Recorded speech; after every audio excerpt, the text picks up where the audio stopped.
வணக்கத்துடன் pepper and salt அரசியல் என்கின்ற இந்த வலையொலியில் உங்களை சந்திப்பதில் உண்மையிலே பெருமகிழ்ச்சி அடைகின்றேன். தினமும் ஒவ்வொரு அரசியல் சார்ந்த பல கருத்துக்களை பதிவிட்டு கொண்டிருக்கின்றேன். எனக்கு நீங்கள் ஆதரவை கொடுத்து கொண்டிருக்கிறீர்கள். எங்களுடைய வலையொலிக்கு முதலாக யாராவது வந்திருந்தால் நீங்கள் எங்களுடைய அந்த வலையொலியை பகிர்ந்தளியுங்கள். நாங்கள் வெளியிடக்கூடிய காணொலிகள் உங்களை வந்து அடைவதற்கான ஒரு களத்தை எட்டும். இன்று கலைத்துறையை பொறுத்தமட்டில் மிகவும் பரபரப்பாக பேசப்படுவது விஜய் அவர்களுடைய திரைப்படத்தின் வெளியீடும் அந்த திரைப்படம் கண்டிருக்கக்கூடிய வெற்றியை மையப்படுத்திய செய்திகளும் தான் பரவலாகவே பேசப்பட்டு கொண்டிருக்கின்றது. ஆனால் இன்னொரு புறம் வேறொரு செய்தியும் பரவலாகவே பேசப்படுகிறது. அது விஜயகாந்த் அவர்கள் அந்த திரைப்படத்தில் ஏஐ தொழில்நுட்பத்தில் அவர் காட்டப்பட்ட விடயமும் அவர் குடும்பத்தை சார்ந்தவர்கள் அவரை விஜயகாந்த் அவர்களை நேசிக்கக்கூடியவர்கள் இப்பொழுது விஜய் அவர்களுடைய செயல்பாடை மிக வியந்து பாராட்டுகின்றார்கள். காரணம், செந்தூர பாண்டி என்கின்ற திரைப்படத்திலே விஜய் அவர்கள் நடிப்பதற்கு ஒரு களம் அமைத்திருந்த காலகட்டம். அதாவது விஜய் எப்படியாவது சினிமா துறையில் ஒரு உயர்வான களத்தை எட்ட வேண்டும் என்கின்ற நிலைப்பாட்டில் அவர் நடிப்பு துறைக்குள் கால்பதிக்க முயற்சித்து கொண்டிருந்த அந்த காலகட்டம்.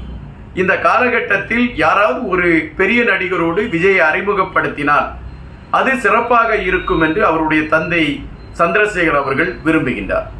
எனவே யாரிடம் இதை போய் கேட்பது என்கின்ற கேள்வி அவர் மனதிற்குள் எழும்புகின்றது. ஏ சந்திரசேகர் அவர்கள் விஜயகாந்த் அவர்களை வைத்து தொடர்ச்சியாகவே பல படங்களை இயக்கியிருந்திருக்கிறார். எனவே விஜயகாந்த் அவர்களிடம் நாம் போய் கேட்கலாம் என்று விஜயகாந்த் அவர்களிடம் போய் ஏ சந்திரசேகர் அவர்கள் கேட்கின்றார்கள். இப்படி செந்தூர பாண்டி என்கின்ற ஒரு திரைப்படத்தை நான் எடுக்க இருக்கின்றேன். என்னுடைய மகனை அதில் அறிமுகப்படுத்தலாம் என்று நான் இருக்கின்றேன். அதில் அவனுடைய அண்ணனாக நீங்கள் நடித்தால் சிறப்பாக இருக்கும் என்று விரும்புகிறேன் என்று குறிப்பிட்டிருக்கின்றார். அப்பொழுது விஜயகாந்த் அவர்கள் கேட்டிருக்கின்றார், எத்தனை நாள் உங்களுக்கு கால் ஷீட் தேவைப்படும் என்று. ஏ சந்திரசேகர் அவர்கள் குறிப்பிட்டிருக்கின்றார், ஒரு 10 நாள் போதும் என்று. விஜயகாந்த் அவர்கள் குறிப்பிட்டிருக்கிறார், நீங்கள் அவசரமெல்லாம் பட வேண்டாம், நீங்கள் 17 நாளோ அல்லது 1 மாதமோ எடுத்துக்கொள்ளுங்கள், நான் உங்களுக்கு அதை நடித்து கொடுக்கிறேன் என்று வாக்கு கொடுத்துவிட்டு எந்த இடத்திற்கு நான் படப்பிடிப்பிற்கு வர வேண்டும் என்று கேட்கின்றார். உடனே ஏ சந்திரசேகர் அவர்களுக்கு அதை நம்ப முடியவில்லை.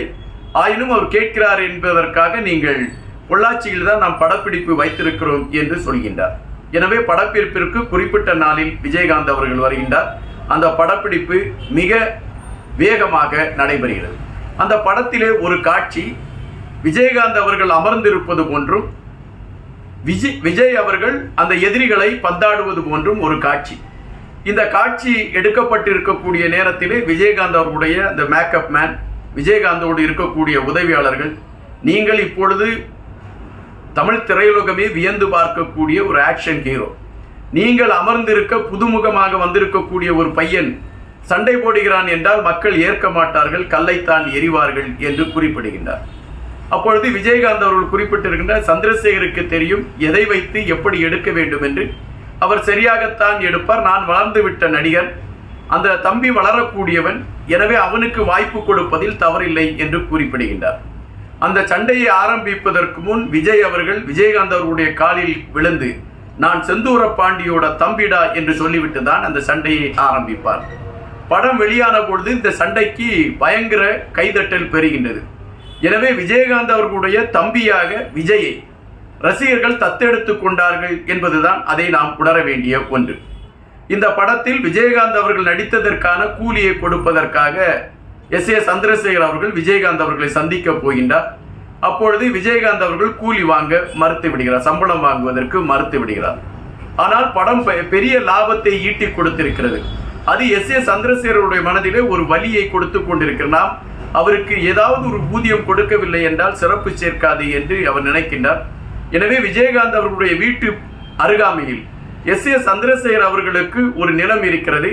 யாருக்கும் தெரியாமல், விஜயகாந்த் அவர்களுக்கே தெரியாமல் அந்த நிலத்தை விஜயகாந்த் அவர்களுடைய பேரில் எழுதி அந்த பத்திரத்தை கொண்டு போய் விஜயகாந்த் அவர்கள் கையிலே கொடுத்து விடுகிறார் ஏ சந்திரசேகர். விஜயகாந்த் மிரண்டு போகின்றார். இப்படியும் ஒரு மனிதனா என்று ஏ சந்திரசேகரை அவர் பாராட்டியிருக்கின்றார். அதன் பின்பு பெரியண்ணன் என்கின்ற திரைப்படத்தில் கூட விஜயோடு விஜயகாந்த் அவர்கள் நடித்திருக்கின்றார்.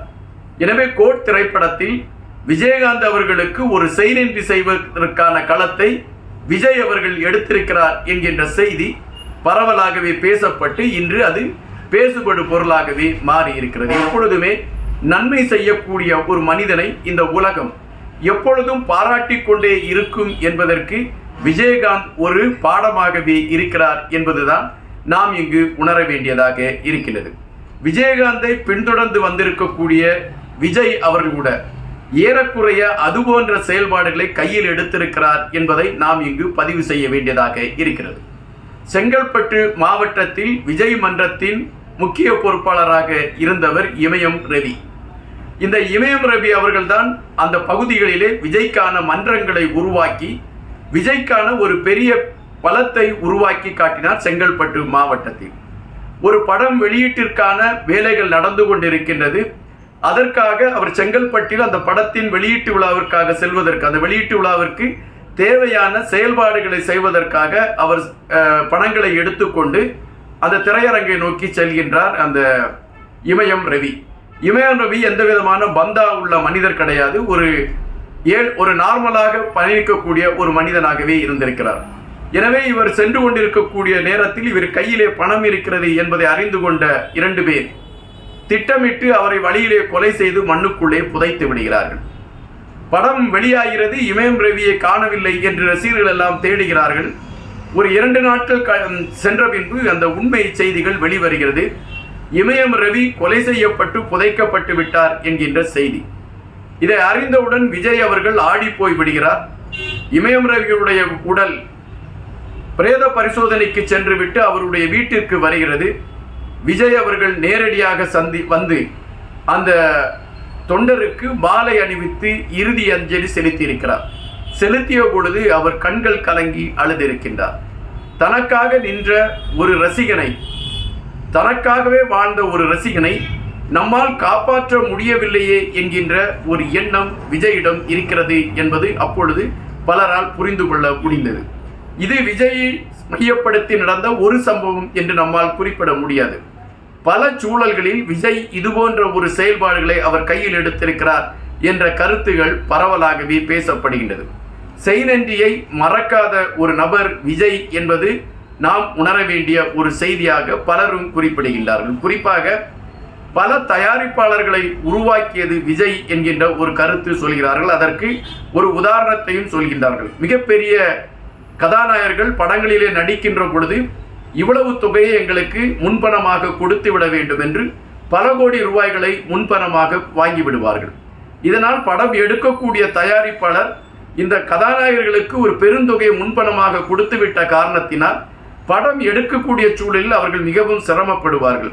ஆனால் விஜயை பொறுத்த மட்டில் ஒரு 1 லட்சத்தை முன்பணமாக வாங்கிவிட்டு படம் வெளியாகின்ற பொழுது நீங்கள் எனக்கு முழுவதையும் நீங்கள் கொடுங்கள் என்கின்ற அடிப்படையில் பல தயாரிப்பாளர்களை அவர் உருவாக்கி விட்டிருக்கிறார் என்கின்ற செய்தியை திரையுலகத்தை சார்ந்தவர்கள் எடுத்து வைக்கின்றார்கள்.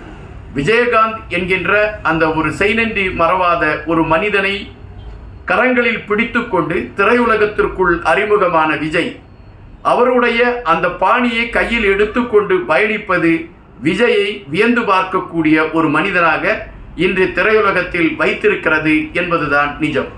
கோட் படம் அதை மீண்டும் நிரூபித்திருக்கிறது என்கிறார்கள் விவரங்கள் அறிந்தவர்கள். நன்றியுடன் இன்பா.